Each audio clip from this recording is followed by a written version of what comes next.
Honde Onde Mtsan. This is Thongya, a podcast by the District 7 Legislative Office. Welcome, everyone, to the episode 6 of Thongya. Dr. Brad, good afternoon. Good afternoon, Mr. Queton. Great to be back with you. I got my suntan going on from the noticed Kiowa that. Clan You ceremonies. still have that smoke smell on you, too. Smoke smell. I hear some drum vibrating in your head still, too. So, My ears were peeling from being out in the sun, as well as my arms. did you have a good time? It was a great, we had a great Kiowa Clan ceremony. It was windy the first 2 days. Hot, but we needed the wind to kind of keep us cool. And on the 4th, man, it was nice and kind of cloudy, and then it rained right at supper break. Talk about blessings. And it was a good blessing. We needed that rain around Carnegie and Anadarko. It was really dry.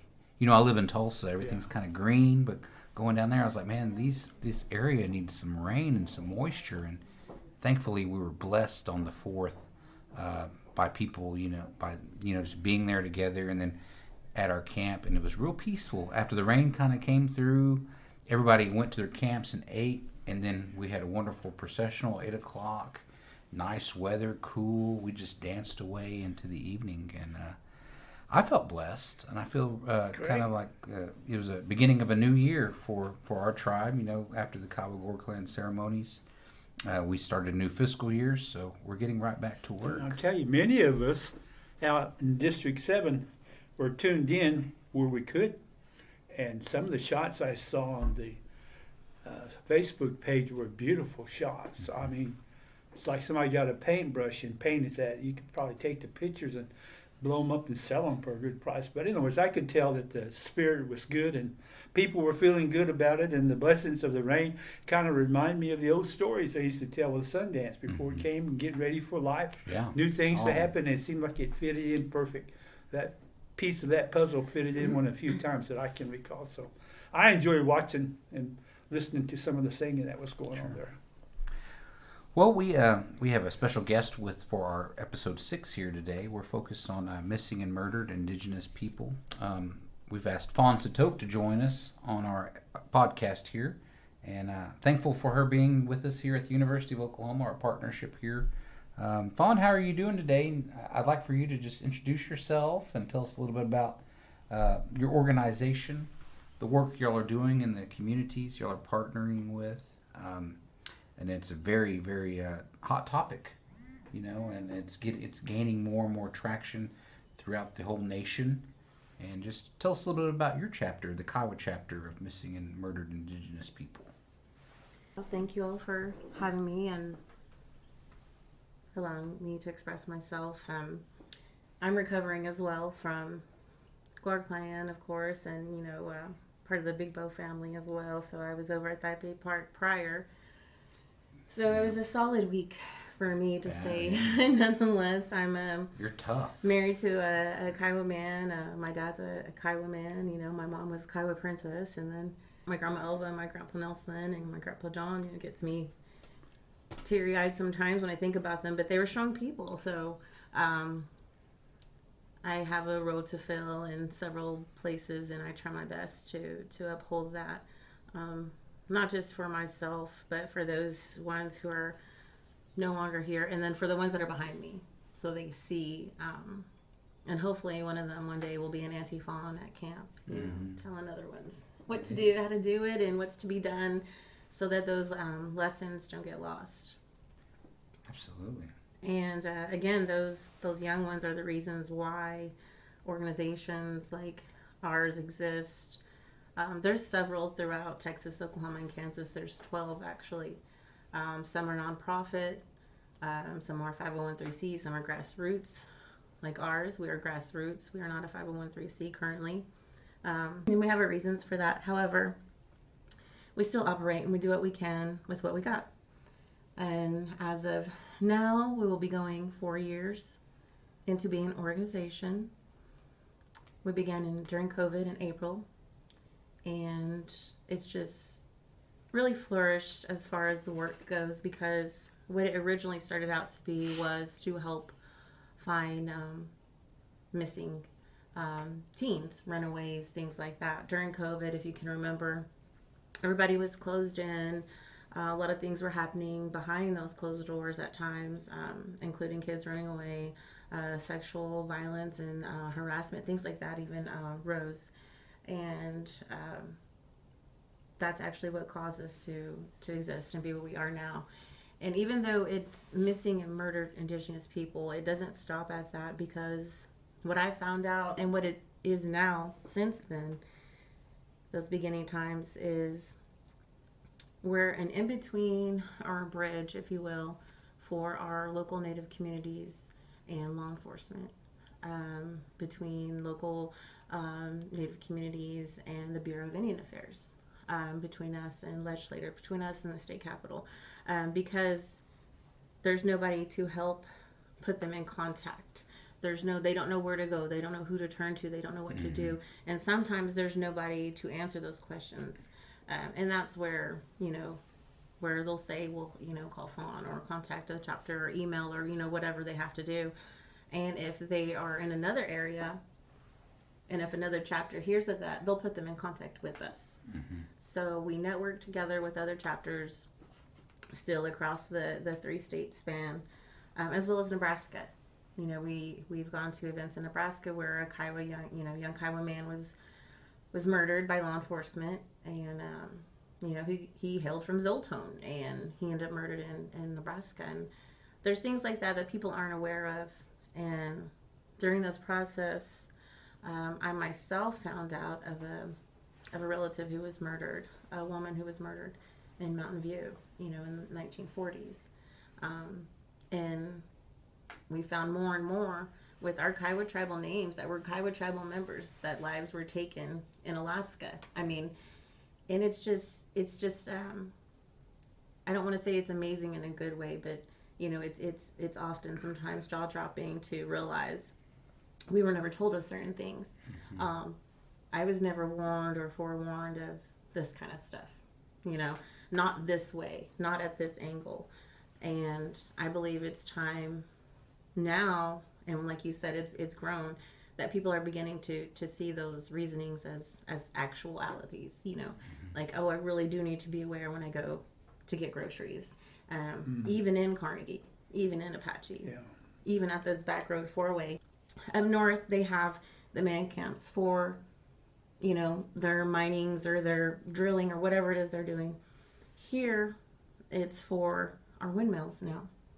And I don't know if in Oklahoma, and I don't know if anyone's realized this, but if you go back there and you drive on our rural areas like we have for the past 2-3 years, there's growing tent communities out there, growing, with hundreds of men that live in these places because they're employed.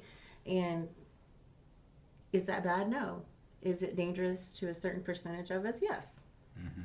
And it was becoming, again, an actuality around the Apache area. A couple had pulled up to a 4-way, gravel, dirt road. You don't think nothing or nobody. But it was nighttime, and it was somebody, and they did try to, whatever they were trying to do, but they were able to drive away. So it doesn't matter whether you're downtown Tulsa or you're walking, rural Carnegie area. It doesn't matter. And for me, being the Kiowa chapter, my job was to raise awareness for our Kiowa people. There's many chapters that do many things, many different ways. For us, we do things as much as possible as we can as Kiowa people, the way that we operate. And I know that, sometimes speaking on the ones who are no longer here isn't such a thing. And I understand that.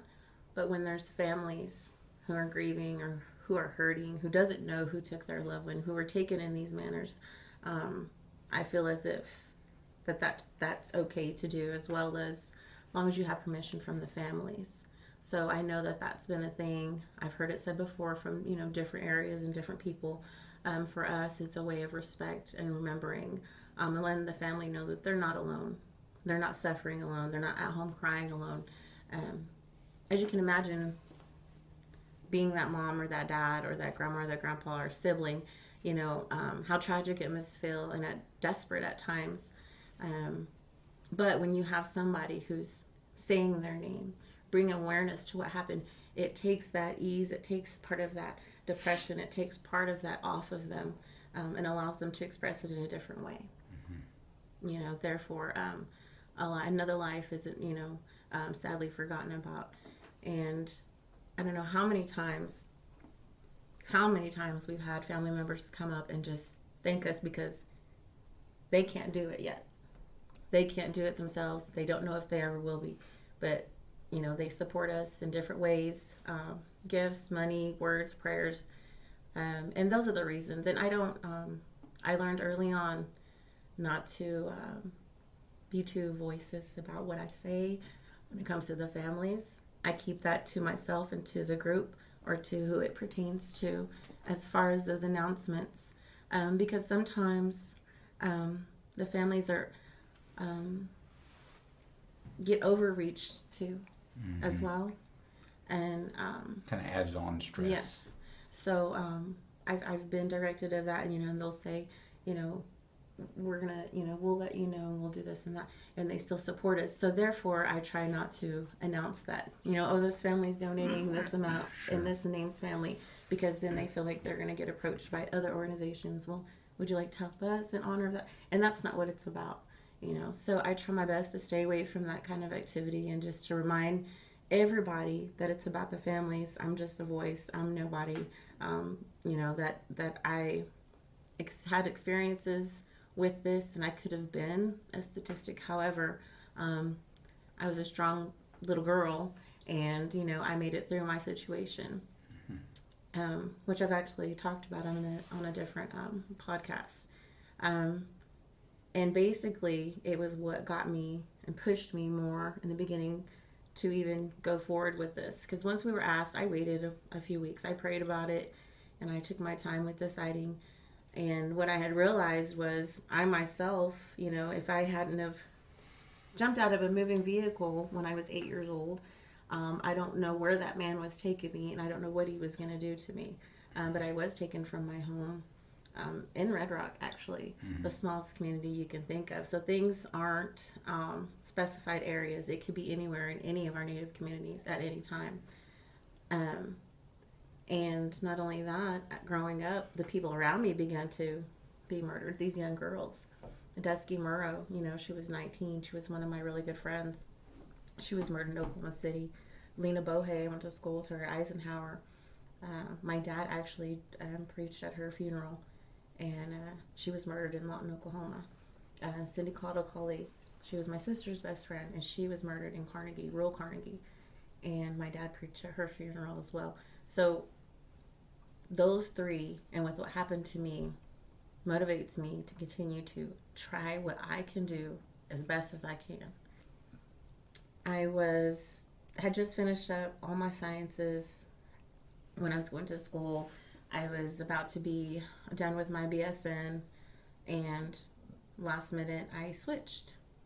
I changed to criminal justice because I thought, if I'm going to do this, if I learned anything from these old folks, if you're going to do something, you do it wholeheartedly, 100%. And I didn't want to just,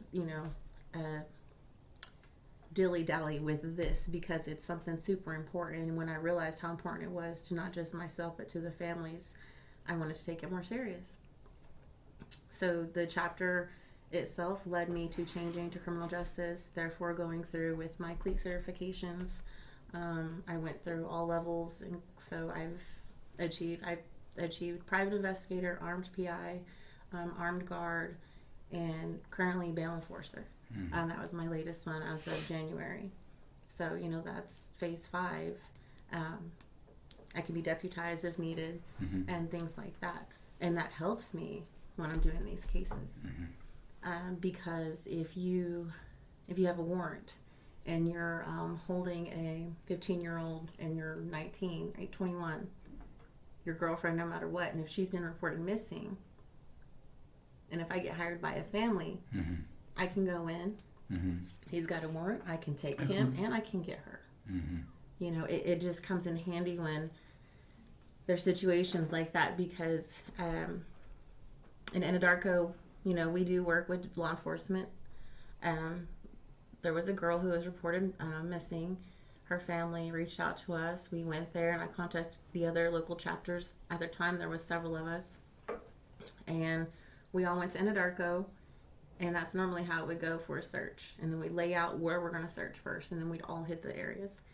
Well, we ended up pinpointing her, and we had to call law enforcement because at the time nobody could just, everybody was like, don't go to the door, call law enforcement. Law enforcement couldn't technically just go to the door neither. I don't remember why, if it was the property or whatnot. But there we trust all, property or there something. we were all just standing there, but nobody could go to the door. And I was like, you know what? I'm gonna go.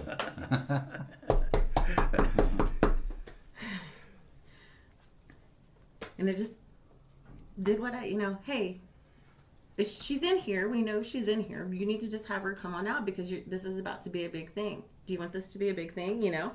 Simple over. That was it. She got her bag, and there we went. And I walked her right back out, like this. And even if she didn't want to be there, she wasn't old enough. And the people that were trying to, that's illegal. You cannot harbor an underage child. You can't. You just cannot. You can actually go to jail for that. There's fines for it, different things like that. So that was a crime in itself. And that individual was actually fortunate that law enforcement didn't proceed with those things. I believe if they didn't get her out sooner, that's probably what would have happened. But she was able to go back to her family. And that was just, in Anadarko, Oklahoma. Mm-hmm. There's times where we've been in Amarillo, and the very, very, very bad part of downtown, different Houston, just different areas, trying to find our Kiowa tribal members. I imagine it's harder in those major metropolitan areas where they don't deal with tribes a whole lot. We were fortunate the past 2 years. We've had a MMIW OSBI liaison. Mm-hmm. The first one, his name was Dale Fine. I will forever be grateful for that man. I don't know how he operated with anyone else, but I could call him, text him. He was immediate. He would help me, guidance, like legally, what can I do? Legally, what are they supposed to be doing? What do I, things like that. And he would make calls and make his own calls, and things would be fixed, like in a matter of like minutes, if not an hour. And I've seen this several times, states away, different departments and things like that. He was really, good. I haven't had to have to call upon this gentleman, this new liaison very much. With the OSBI? Yes, because I kind of know the route now. But he is there, and we actually have a person in the state capitol for us. What's that name, just so people will know? It isn't. Don't get me wrong. It is a very difficult name. Okay. But if you look it up, if you Google him, his name is there. I want to say it's Brian, but his last name, I don't even want to attempt to try to say it. I really don't. I really don't. But he is with the state. Yes, OSBI he is with the OSBI office. He has an office in there and everything. But that being there gives us a voice, at least. A liaison in that office. And what we're supposed to do is send him our information so that he gets it to them. Dr. Britt, you got a question? Yeah, Fawn, I've been listening. It's very interesting and sad. It's concerning to all of us who are beginning to find out a lot more about what you're talking about. I've been involved with this business for 60 years, as far as Indian affairs are concerned. And I thought I read about everything you can read about it, and specialize in it here at the university and throughout the country. Only recently, though, I began to hear about the MMIP concept, and some of the context I'm thinking about. Where did this policies, did episodes that she talked about, all these things happen? They've been obviously going on a long time, not just within the past 10 years or so. What were some of the dynamics that happened to bring it to the surface, is what I'm saying, and what were some of the things that inhibited that happening? I think some of them might be cultural, what I hear from right there. But why all of a sudden the explosion of information? I understand your question. And cultural, yes. Well, in 2017, 2016, you wouldn't be able to find anything right. about MMIW, MMIP in the U.S. You would find it all in Canada. That's actually where it came from. That's where the movement all started, and their numbers began to, violently rise. And then it just filtered down on into the United States, the concept of raising awareness. And you have different chapters throughout the United States. Some of them are, like I said, 501c, some are just grassroots like ourselves. Now, for Oklahoma, we have a state chapter, and they conduct things on a larger scale with the state capitol, or like currently they're planning to do something at Washington, D.C. And then you have your local smaller organizations like ours who do things locally and do what we can, for the families within the communities. So there's not an overall umbrella, if you will. However, when President Trump was in office, he initiated a movement, Lady Liberty, or the Liberty Act, and it included MMIW in federal funding. You said to when they said I'm not invisible, something to that effect. Yes, and it created federal funding. So different tribes have MMIW, MMIP departments, and they apply for this funding, those grants, and things like that. Here in Oklahoma, as far as I know, the only ones that have done that is the Bureau of Indian Affairs out of Anadarko. It's not known to many people, but it does exist, and it's the Bureau of Indian Affairs, OJS, Missing and Murdered Unit. And to my knowledge, they have funding for specified murdered victim families, tribal families. I don't know much about the information other than that, because that department does not reach out to local chapters. Well, one of the cultural variables that I mentioned, I talk about, I think it applies to not just in this case crime, but also in health, illness, because I recall a lot of times growing up, people were very sick with cancer and heart disease and diabetes, and very few people would know about it, though, among the communities, etc., because of what you said. People don't talk about it too often. So I thought to myself, well, maybe culturally speaking, it has had an effect on things like this right now, developments like where people just don't say it. You think we should open it up more? Obviously, you should do your own podcast with it right now, 3 or 4 times in the past too, I'm sure. Oh, yeah. So is there an active campaign to start more publicity to among your Indian people, or are we going to be culturally weighed down by our values? Well, now, see, that just totally depends upon the people. Now, of course, my dad's an artist, he's an art teacher, so I was brought up to express myself in verbal forms, art forms, music. Even we did a lot of things. So that's new to me when people don't express and when they do hold it in. But I do understand. It does play effect with our families sometimes, and I feel like that's part of their thing where they don't want to step out or in front of people or things like that. But the thing of it is it does hinder at times, but then there are all times when that's respectful, and I understand that as well. So there's a difference. But if it wasn't for people like myself and other people, going to the state capitol and talking and going in there and getting signatures and letting people know the information, getting dirty looks and, all those other things, trying to talk to all these Tsatoke men out there, they're Tsatoke men, they're taller than you no matter what you do, and sometimes they listen, sometimes they don't. Thankfully, we have people like Mickey Dollins, who's a minority whip. He's very involved with MMIW movements. He's actually sing at the drum in front of the state capitol, and he's there. He is a white man, but he understands our needs, and he expresses them on his own because of people voicing it to him. Now, also, culturally speaking, I feel like things like that have been embedded and taught to us from boarding schools. Mm-hmm. Not to speak, not to talk, certain elements in certain ways that they instilled, in our grandparents or our great grandparents and whatnot, culturally, just generationally got passed on. And I feel like that plays a big role in things as well. But that's a whole other podcast. What about the other tribes in Oklahoma?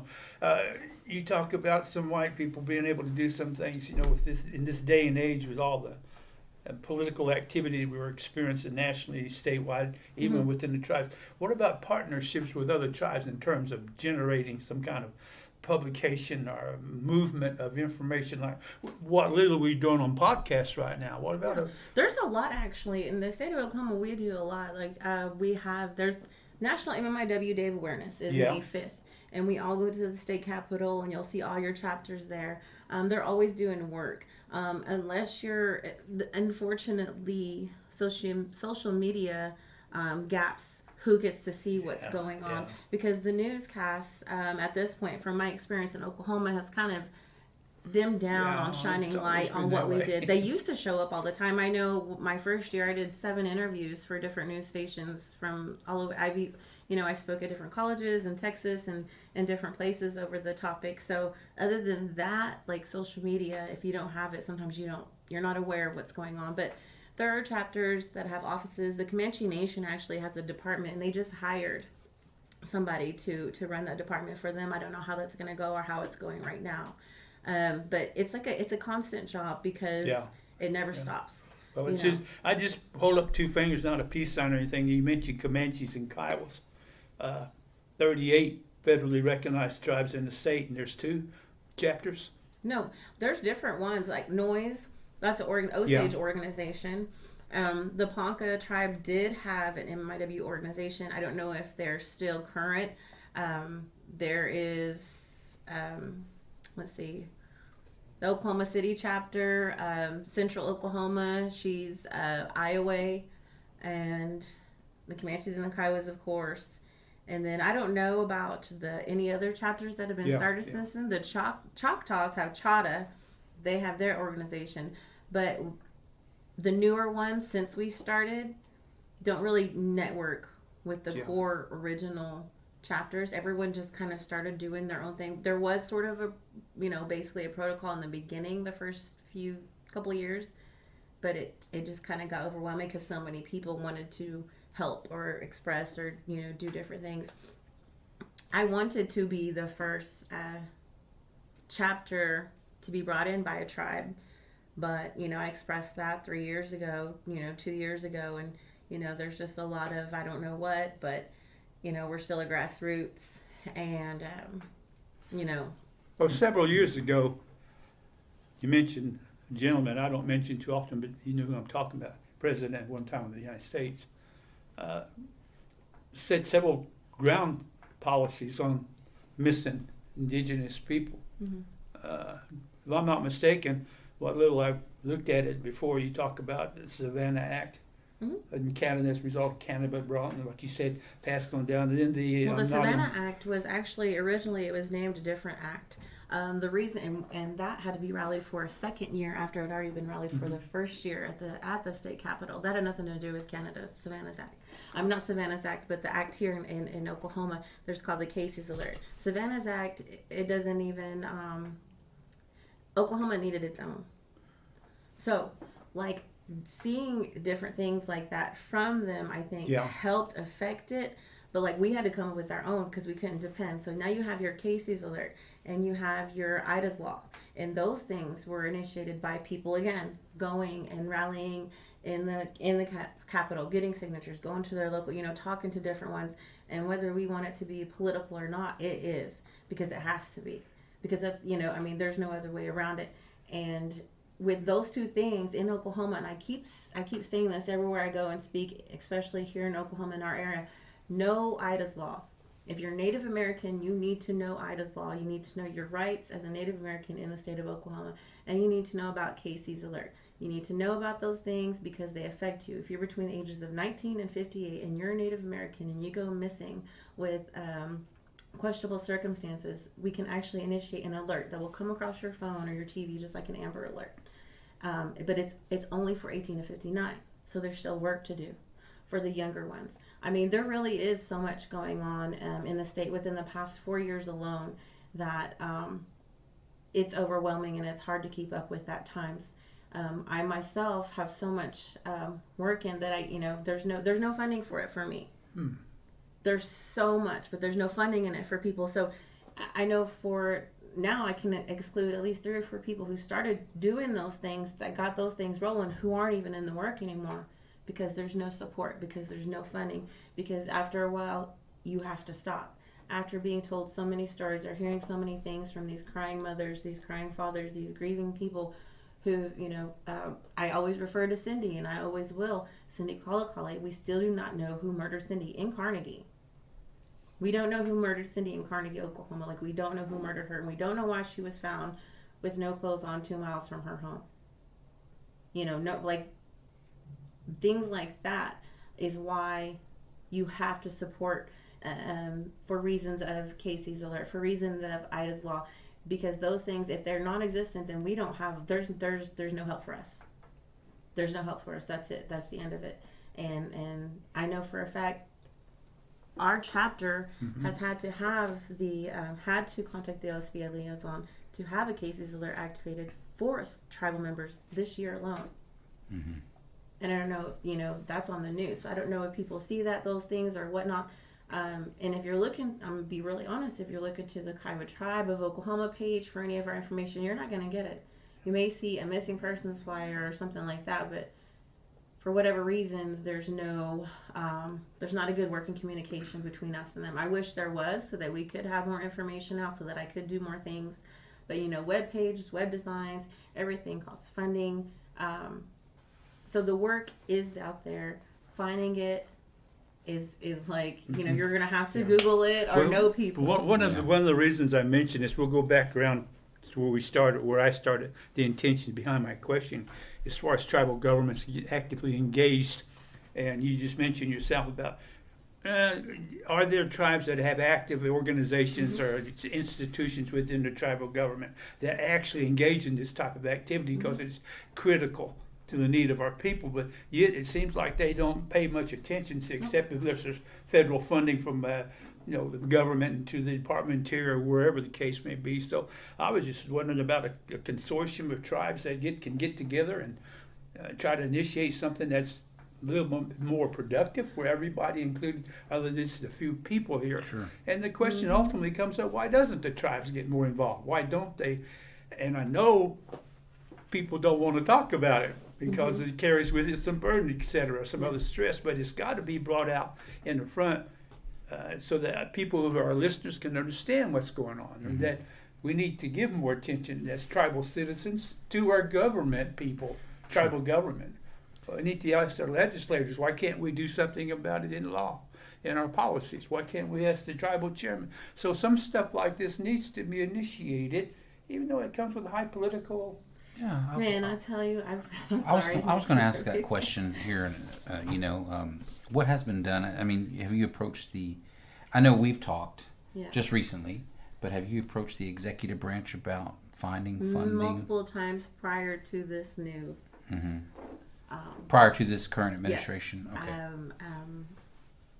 And, I'm going to be honest as well. We got all the way to the point of the tribe. I didn't do a 501c because my ultimate goal was to be a part of the tribe. Establishing a chapter, an office, a department somewhere. And we were there on our way. All the point of come pick up this office key. And then after that, it was hold on. And then it was just push back. And that was over 2 years ago. And things have changed. People have changed. There's different people in different positions. I was even told of a grant that the tribe was supposed to be getting and coming into funding. That was for a social service program that had something to do with MMIP as far as the helping the families. There was no details given, but I was aware that was in the process. Told more than once by different people at different times. Then the switch happened. Things changed. All contact was, different. Different people were in different departments. So I just, kept doing what I'd been doing anyways and just kept moving with it. My ultimate goal would be that the tribe would take... institutionalize something. Yes. And if it's not me, it could be somebody else. I just need them to know the groundwork and what happens next. Because I don't plan on doing this forever. I can't. I have other things to do as well. I have a grandma now, different things like this, and this is a lot of work, and it's dangerous. Well, let me say this again. We thank you for your time and your effort. You're one of a few people that have done this, brought this to the attention, and sometimes been frustrated with people not paying attention. So, like we used to say, I'm one of those old folk now. You mentioned a few minutes ago, we need to poke them a little bit as old folks and say, hey, pay some attention to because it's going to affect your children, grandchildren, and your great-grandchildren. It's already happening right now in media. If you look at these movies that are coming out, Fancy Dance, for example. You look at the one called Four Women in Red. A lot of it's beginning to demonstrate or being developed as a result of people women being murdered, being missing, being whatever the case may be.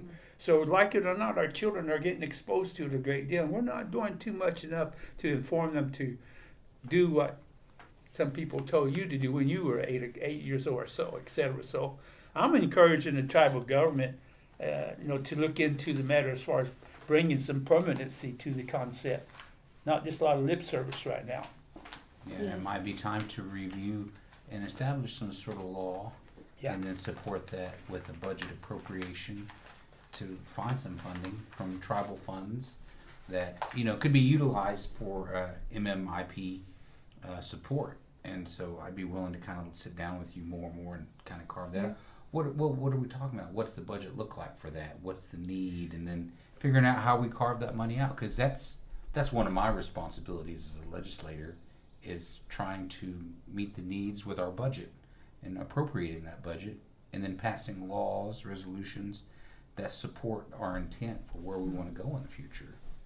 If I had a budget, if we had a budget as an organization to work with, I would have a better answer for you. Okay. There's so many things out there that we could do that can be realistic things that we can't. Office space alone is traumatic. And over time things build up, cases build up, files build up, different things, and I can't have a safe meeting place. It's dangerous as well. I've received threats, different things like that for helping a domestic violence situation, So safe places. Sometimes family members are looking for their loved one and they don't live in the area. They need a hotel to stay. They need some just funding different times. Luckily, I will add that the OIMC has been really, really great to the chapters as far as letting them utilize their, areas when needed and things like that. So that works out sometimes. But other than that, there's so many things that we do alone. The annual, Capitol, May 5th, the going to Nebraska for Zachary's March every year. And then we try to at least have, a benefit dance at least once a year, and then fundraisers, at least a few times a year just to keep. But there's so much that we could do. There's so many more options that just aren't viable to us because we don't have, we just don't have the funding to do it. But it does matter. Our database is extreme. Law enforcement is killing our Kiowa men in Caddo County more than they are anyone else. And there's no reason for those things to be happening. And the fact that people in these communities aren't too worried because it's not directly affected to them. It's just a tragedy because even in Carnegie, it's so small. We should be looking. There's a murderer out there. We don't know who killed Cindy, but somebody does. And whoever he or she is, they're still out there. Nobody's looking at that. Nobody's paying attention to that. And I always say their names, like Roy Sink and Silas Lambert. They called 911 for assistance. Instead, they both was taken away in body bags, and there's no reason for that. Our mental health, people need to be aware of Native Americans' traumatic, it's in our blood, it's in our DNA, and it's coming out in different ways as time goes on. And right now, mental health awareness is a big factor with all of this. If there are tribal citizens out there in District 7 that want to contact you or support you in some way, how might they get in contact with you? What's the best way? They can email us at the mmip.kiowa.chapter @gmail.com or reach out to the Kiowa MMIP Chapter Facebook page. And you do have a Facebook page? Yes. MMIW Kiowa Chapter? MMIP Kiowa Chapter, MMIP. as well as a TikTok and an Instagram. Okay. Well, thank you for your time today on Yeah. this, being our guest on this podcast today. Tell your mother and your father I said hello. Yeah. I know who you are. You're my brother's daughter. It makes you my niece, and I'm proud of you. You've done some great things, and you're going to continue. Of course, you got to have a good man behind you also to do great things, right, Matt? It's an honor to meet you too, Matthew, for coming here. Thank you all for coming very much. And if we can help in any other way, when I say we, I'm not talking about the Kiowa tribe. I'm talking about the Kiowa community, District 7 especially. I like to get myself more actively engaged, especially in fundraising, possibly. One thing that would really help, if you can't give monetary, if you would rather go purchase items, we also do donated items. We do a lot of homeless meals. We do a lot of homeless self-care packs, personal care, things. Again, you're not going to see that on our social media. We don't voice it. We don't put it out there, but those things are being done, as well as we call them go bags for our women in need, our men in need when they're in domestic situations, or they just got out of jail, or they just got out of rehab, and they have something. They have a bag, they have a t-shirt, they have something like that. So things like that are always accepted, personal care items. But we can make a monetary donation to your organization at the address that you just gave again. Yes, and we also have a Venmo account, so you can find us on there as well. But yes, anything's accepted, and it will all go to good use. And during Thanksgiving and Christmas, we give out holiday entire family meals. So to our missing families, murdered families. And they are going to be highlighted, or Fawn is going to be highlighted along with missing and murdered Indigenous people in this month's newsletter that's going to go out to Excellent. District 7 citizens. And we'll include more information on how to contribute. Maybe we'll do a what do you call it, a QR code, so people can maybe take a picture of that and donate to the organization as well. Well, thank you very much, Fawn, for your time here today, and we look forward to collaborating more in the future, especially in how as a legislator I can support you. And so we'll talk more about that for future. Anyway, thank you very much. We appreciate your time here. I hope.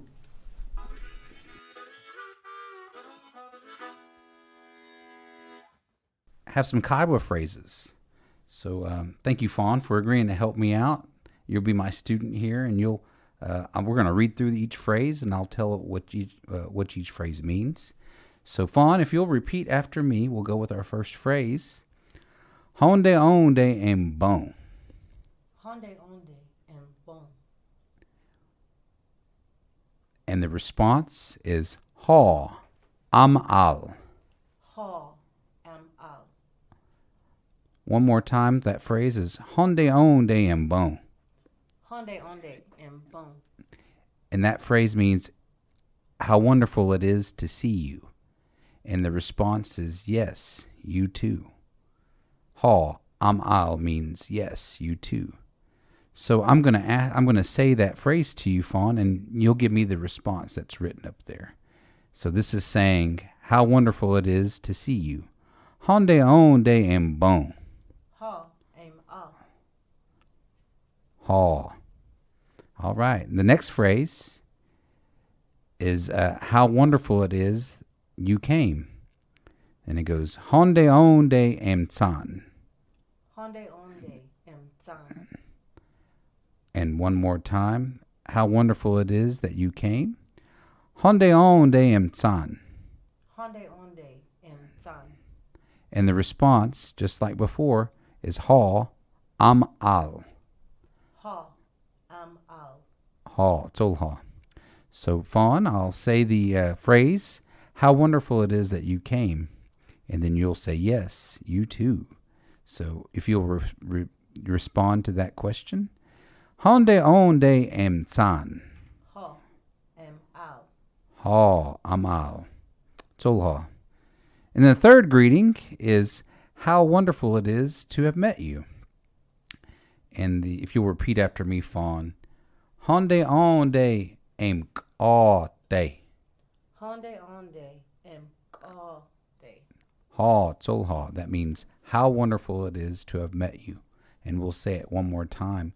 Honde onde mkote. Honde onde mkote.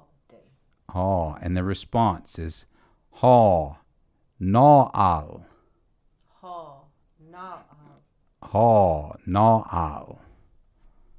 All right, so if you'll respond, I'm going to say the phrase again. Again, this is how wonderful it is to have met you. Honde onde mkote. Ha na'al. Oh, tsolha. Thank you, Fawn. And then the fourth phrase, we're going to say, you say this to somebody you haven't seen in a long time. And it starts out with like a, oi, like way over there, yonder. That's what I interpret that word. And you can elongate this word. You go, oi, tongo honem boma. I haven't seen you in a long time. So, Fawn, if you'll repeat this after me this time, this means I haven't seen you in a long time. Say, oi, tongo honem boma. Oi, tonge ham and bone ma. Ha, tsolha. And the response is ha, na'al. Ha na'al. So we'll say this phrase one more time. Again, this is I haven't seen you in a long time. Oi, tonga hanem boma. Ha na'al. Ha, tsolha. That is the phrase and the response. Thank you, Fawn, for your help. You're welcome. Ha, deonde. For July's legislative update, as your District 7 legislator, I'm in the process of rewriting our legislative rules and procedures for the legislature. The legislature is currently undergoing a significant overhaul of its rules and procedures to enhance transparency, efficiency, and accountability. I felt that there was a need for a comprehensive rewrite to ensure that our legislative processes align with our new contemporary governance standards and community needs. These changes will include more streamlined procedures, meaning that we simplify legislative processes to reduce redundancy and increase efficiency. We have enhanced transparency. The rules and procedures will enhance our measures and improve public access to the legislative activities and documentation. And the accountability framework, establishing clear responsibilities and accountability mechanisms for our Kiowa legislators. So these updates are designed to foster a more inclusive and effective legislative environment, ensuring that the voices of our community citizens are heard and respected. The second update involves the First Amendment to the Kiowa Sponsorship Act.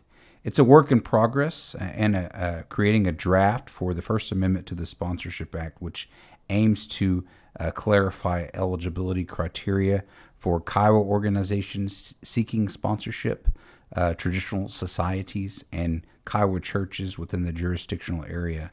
We hope that this new Sponsorship Act will continue to increase transparency and keep our sponsorship for organizations, cultural societies, and churches equitable amongst our different organizations. It also will update and revise our churches that are active and take off some churches that are no longer active in the community. And we also seek to include more cultural organizations such as the Polayop, the Rabbits, and the Kiowa Princess Sorority, allow them to be eligible for sponsorship in the future. This Sponsorship Act will also implement robust oversight measures to monitor effectiveness of spending and integrity of the sponsorship program.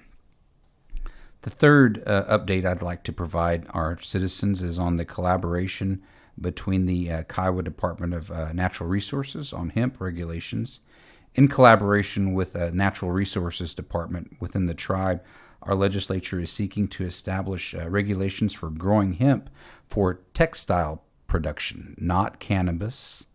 And these objectives of this regulations is to really create sustainable practices which promote environmentally sustainable hemp farming practices, create economic opportunities for community members to develop hemp and cultivation of hemp products, compliance and safety, ensuring compliance with federal and state laws, prioritizing the safety of our community and its tribal citizens. These regulations will pave the way for, hopefully, a thriving hemp industry within the Kiowa community, therefore contributing to economic growth and sustainability. The fourth update I'd like to provide is on a legislative order calling for a special meeting of the Kiowa Indian Council. There's currently an order being drafted. We want to work with the Kiowa Indian Council to call an amendatory convention focused on addressing the issue of blood quantum. Over the last 2 years, there's been several initiatives to try to change the blood quantum. Both of those initiatives have failed. And so the goal of this special meeting is to hold an amendatory convention, which will include inclusive dialogue, which facilitates amongst our community citizens their opinions about blood quantum and the implications. Constitutional amendments, proposing an amendment to the Kiowa Constitution that reflects a consensus amongst tribal citizens on the blood quantum. Ensure that any changes honor our cultural identity and promote unity from within our community citizens. This special meeting represents a crucial step in addressing a deeply significant issue for Kiowa people. We aim to find solutions that resonate within our collective values and traditions, and we encourage all of our tribal citizens to stay engaged and participate in these legislative processes in the future. Your input and support are invaluable to us as a legislature as we work to shape a more prosperous future for our Kiowa citizens. Deon Deaho for tuning in to this episode of Thongya, our District 7 podcast. The music was provided by Mr. Terry Tsotai. For more information on our legislative work, please visit our website, kiowatribe.org/district-7. Thank you all for tuning in. Hey, go, I'm I don't I.